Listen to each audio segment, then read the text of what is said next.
नमस्कार दोस्तों। देश का जाना माना चेहरा सोनम वांगचुक एक समय गरीबों का मसीहा और समाज सुधारक थे। आज एनएसए के तहत गिरफ्तार कर लिया गया। एक समय इनकी ईमानदारी की मिसाल की वजह से दुनिया को थ्री इडियट मूवीज का एग्जाम्पल दिया गया।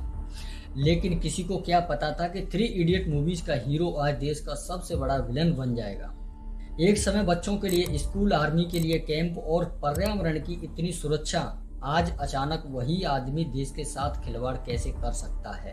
और 24 सितंबर को जो हिंसा हुई वो अचानक नहीं बल्कि सोची समझी साजिश का हिस्सा थी। सोनम वांगचुक की पैसों की ललक इतनी बढ़ चुकी थी कि विदेशों से फंडिंग लेना स्टार्ट कर दिया। सोनम वांगचुक की गिरफ्तारी को साधारण गिरफ्तारी नहीं कह सकते। सोनम वांगचुक को एनएसए नेशनल सिक्योरिटी एक्ट के तहत गिरफ्तार किया गया है। नेशनल सिक्योरिटी एक्ट के तहत तभी किसी इंसान को गिरफ्तार किया जा सकता है जब सरकार को लगता है कि इस इंसान से देश को खतरा हो सकता है, या कोई इंसान सरकारी काम में बाधा डालने की कोशिश कर रहा है, या अगर किसी व्यक्ति की गतिविधियों से देश के विदेश संबंधों का नुकसान पहुंचने की कोशिश हो रही हो, या फिर देश में भड़काऊ भाषण या फिर फंडिंग जैसे केस में इंसान को बिना किसी आरोप के 12 महीने तक हिरासत में रखा जा सकता है। अब सवाल ये आता है कि आखिर ऐसा हुआ क्यों। इसके लिए हमें कुछ दिन पीछे जाना होगा। 24 सितंबर को लद्दाख की राजधानी लेह में हिंसक झड़प हुई। इस झड़प में आग जलाई, तोड़फोड़ हुई और दुख की बात यह रही कि इसमें 4 लोगों की मौत और 70 लोग से ज्यादा घायल हो चुके। उस दिन लेह सचमुच जल रहा था। इसके अगले ही दिन यानी कि 25 सितंबर को कई रिपोर्ट में सोनम वांगचुक की वित्तीय लेन देन पर गंभीर सवाल उठाए गए। आरोप था कि उनके एनजीओ और निजी अकाउंट में विदेशों से बड़ी मात्रा में पैसा आ रहा था। लेकिन क्या इन पैसों की जानकारी सरकार को दी गई थी? यहीं से शक और गहरा होने लगा। दरअसल सोनम वांगचुक की एक संस्था है, Himalaya institute of alternative Ladakh. Report के अनुसार इस ट्रस्ट के अकाउंट में 2023 से 2024 के बीच 6 करोड़ रुपए जमा हुए और फिर 2024 से 2025 में ये आंकड़ा बढ़कर 15 करोड़ रुपए से भी ज्यादा हो गया। ये पैसा देश और विदेश दोनों जगहों से आ रहा था। यहीं पर कहानी और ज्यादा कॉम्प्लिकेटेड हो जाती है, क्योंकि सोनम वांगचुक की एक और निजी कंपनी है, सेसियन इनोवेंस प्राइवेट लिमिटेड। इस पर आरोप है कि इस कंपनी में उनके ही ट्रस्ट से 7 करोड़ रुपए ट्रांसफर किए गए, यानी कि एक ही व्यक्ति का ट्रस्ट और उसी व्यक्ति की कंपनी, और पैसा इधर से उधर किया जा रहा है। क्या ये ट्रांसफर पूरी तरीका से गैर कानूनी था? कल रात भी यही खुलासे हुए थे कि सोनम वांगचुक अपने ट्रस्ट से पैसा लेकर अपने प्राइवेट कंपनी में और पर्सनल अकाउंट में डाल रहे थे। बहुत से लोग उस वक्त कह रहे थे कि ये सब उन्हें बदनाम करने की कोशिश है। दोस्तों, सच तो ये है कि इन जैसे लोग ही देश को नीचा दिखाने का काम करते हैं।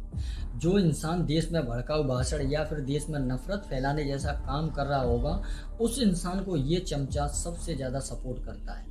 देश में माफिया या घुसपैठिया या फिर कांग्रेस को क्यों नहीं? क्योंकि इस चमचा को इस देश से कुछ लेना देना नहीं है। पहले आप सूचनाओं को खंगालने की कोशिश किया करो।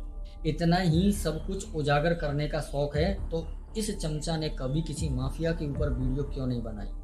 कभी किसी कांग्रेस कैंडिडेट के ऊपर वीडियो क्यों नहीं बनाई? कांग्रेस के समय कितने भ्रष्टाचार, घोटाले हुए, सरेआम गुंडागर्दी होती थी, कभी किसी के ऊपर वीडियो बनाई नहीं। क्यों? क्योंकि उसको बदनाम तो सिर्फ हिंदुओं को करना है। अब इसकी और क्या बात करूं, इस चमचा को हर वक्त गाली देने का मन करता है। भाई, जो इंसान राम को काल्पनिक बताता है उस इंसान पर आप बिलीव कैसे कर सकते हैं? आज सोनम वांगचुक को अरेस्ट किया गया, क्या कुछ कसूर नहीं था? कुछ सबूत या आरोप साबित हुए होंगे तभी तो गिरफ्तार किया है। ऐसे किसी ने आपको गिरफ्तार क्यों नहीं किया? लेकिन सच ये है कि सारे दस्तावेज और सबूतों के आधार पर ये आरोप लगाए गए हैं कि शायद यही कारण है कि आज उनकी गिरफ्तारी हुई। अब यहीं पर एक और बड़ा सवाल खड़ा होता है। सोनम वांगचुक को समाज सुधारक और गांधीवादी कहा जाता है, लेकिन एक और बात बता दूं, गांधीवादी विचारधाराओं पर चलने वाला हर इंसान देश के लिए अच्छा नहीं सोचेगा। वो अंदर ही अंदर देश को चबाने की कोशिश करता है। वो बाहर से ऐसे दिखाएगा कि हिंदुओं का बहुत बड़ा समर्थक है, पर मन ही मन एक ऐसी स्ट्रेटेजी तैयार करेगा जिससे हिंदुओं को बहुत बड़ा नुकसान हो जाए। ये वही गांधीवादी विचारधाराओं के आदमी हैं जिसने 1946 में नोआखली दंगे में हिंदुओं का कत्ल हो रहा था, बच्चों और महिलाओं का रेप हो रहा था, बलात्कार हो रहा था, तब गांधी ने हिंदुओं को ये सलाह दी कि रेप और मर्डर हिंसा से बचने के लिए महिलाओं को गला काटकर मर जाना चाहिए। जो इंसान मुसलमानों को सुरक्षित और हिंदू महिलाओं को गला काटकर मर जाने की सलाह देता हो, वो इंसान देश का या हिंदुओं का सगा कैसे हो सकता है। ठीक इसी तरह सोनम वांगचुक ने भी अपनी बात रखी। जब चीन घुस आता है तो लद्दाख के लोग जान देकर रोकते हैं, मगर अगली बार वो आए तो हम उनको रास्ता दिखाएंगे, हम रोकेंगे नहीं। कि अगली बार कोई देश में आएगा तो हम रोकेंगे नहीं, बल्कि उनको रास्ता दिखाएंगे। ये है गांधीवादी विचारधारा। सोशल मीडिया पर सोनम वांगचुक ने अपनी छवि को हमेशा एक ईमानदार और निस्वार्थ व्यक्ति की बनाकर रखी। तभी तो लोग सोनम वांगचुक के लिए सरकार को गाली दे रहे हैं। तो आपकी समझ के लिए बता दूं कि सरकार इतनी पागल नहीं है कि किसी को भी बिना किसी आरोप के अरेस्ट करे।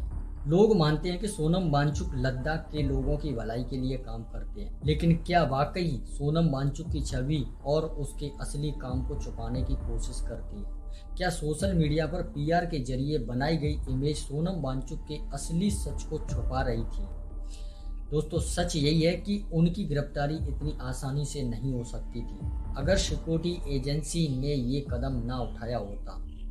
इसका मतलब है कि उनके पास ठोस सबूत मौजूद हैं। और यहीं से हमारे 3 बड़े सवाल खड़े होते हैं। पहला सवाल, सोनम वांगचुक ने अपने सभी बैंक अकाउंट की जानकारी क्यों नहीं दी? दूसरा सवाल, विदेशों से पैसा लेने के दौरान उन्होंने नियमों का उल्लंघन क्यों किया? और तीसरा सवाल, ट्रस्ट के पैसों को अपनी प्राइवेट कंपनी में क्यों ट्रांसफर किया? ये सारे सवाल अब सिर्फ सरकार ही नहीं बल्कि देश की जनसंख्या भी पूछ रही है। सोनम वांगचुक के परिवार का कहना है कि उन्हें पहले से ही अंदाजा था कि ऐसा कुछ हो सकता है। इसी से बचने के लिए सोनम वांगचुक ने पैसों को इधर उधर सेटल करना शुरू कर दिया। लेकिन दोस्तों, आरोप सिर्फ पैसों तक सीमित नहीं है। सोनम वांगचुक पर हिंसा भड़काने का भी आरोप है। कहा जा रहा है कि उन्होंने युवाओं को लगातार नेपाल और अरब स्प्रिंग जैसे विद्रोह के उदाहरण देकर उकसाया और भड़काया। और 24 सितंबर को जो हिंसा हुई वो अचानक नहीं बल्कि सोची समझी साजिश का हिस्सा थी। यहाँ पर एक और इम्पोर्टेंट बात समझनी होगी आपको। लद्दाख एक बेहद संवेदनशील इलाका है, कश्मीर से सटा हुआ है, चीन की सीमा के नजदीक है। ऐसे इलाके में हिंसा फैलाना, युवाओं को भड़काना कितना खतरनाक साबित हो सकता है देश के लिए, ये आप खुद सोच सकते हैं। हमारे देश में भड़काने वालों की कमी नहीं है। अभी कुछ दिन पहले नेपाल में हुई हिंसा को देखकर कांग्रेस अध्यक्ष राहुल गांधी ने ट्वीट किया कि भारत की जेनजी के साथ हम खड़े हैं, हम भारत की जेनजी को सपोर्ट करते हैं। अब दोस्तों, आप खुद ही देख लीजिए ये क्या है। भड़काऊ ट्वीट नहीं है तो क्या है ये? राहुल गांधी का ट्वीट में साफ कहना है कि यानी कि भारत की जेनजी तुम प्रोटेस्ट करो, हम तुम्हारे साथ हैं। दिन भर कांग्रेस के दलाल कांग्रेस को सपोर्ट करते हैं, हर बुराई को एक अच्छाई में दिखाते हैं। फिर भी कांग्रेस ने देश में सिर्फ भड़काऊ भाषण, हिंदू तोड़ो, जातियों में बांटो, मोदी गद्दी छोड़, इन सब के अलावा कुछ नहीं किया। मीडिया रिपोर्ट के अनुसार सोनम वांगचुक के नाम पर 19 बैंक अकाउंट थे, जिनमें से सिर्फ 7 अकाउंट की जानकारी दी गई और 12 अकाउंट को छुपा लिया गया। इसके अलावा भी 9 पर्सनल अकाउंट थे, जिनमें से सिर्फ 1 का ही खुलासा हुआ। बाकी अकाउंट की जानकारी सरकार से छुपाई गई। विदेशों से करोड़ों रुपए आए और करोड़ों रुपए बाहर भी भेजे गए। इसी वजह से 25 सितंबर को उनकी एक संस्था का FCRA रजिस्ट्रेशन रद्द कर दिया गया। यानी अब वो विदेशों से फंडिंग नहीं ले पाएंगे। और फिर इसमें अब राजनीति भी भाग लेने लग गई। दिल्ली के पूर्व मुख्यमंत्री अरविंद केजरीवाल ने ट्वीट किया कि ये तानाशाही है, मतलब जिंदगी में भ्रष्टाचार और घोटाले और पब्लिक को चूना लगाने के अलावा कुछ नहीं किया। अब वो भी बंदर की तरह उछलने लगे कि ये तानाशाही है। दोस्तों, यहाँ पर सोचने वाली बात है कि खुद केजरीवाल पर भी FCRA उल्लंघन और विदेशों से संदिग्ध पैसा लेने के आरोप भी लगे। देश का जो नेता अच्छे काम करता है उस पर खुद भ्रष्टाचारी आरोप लगाते हैं। जैसे कांग्रेस के बहुत नेता इसमें भाग ले रहे हैं। कोई बता रहा है कि बीजेपी वादा खिलाफी है, कोई बोल रहा है कि सरकार ने लद्दाख को 6ठी अनुसूची का दर्जा देने का वादा तोड़ा। अगर इसी तरीका से ये भ्रष्टाचारी लोग देश की जनसंख्या को भड़काते रहेंगे तो एक दिन हमारे भारत देश में भी नेपाल का जेनजी आंदोलन दूर नहीं है। दोस्तों, क्या लगता है आपको कि सोनम वांगचुक ने अपने देश के साथ गद्दारी की है? हमें कमेंट बॉक्स में जरूर बताना। जय हिंद, जय भारत।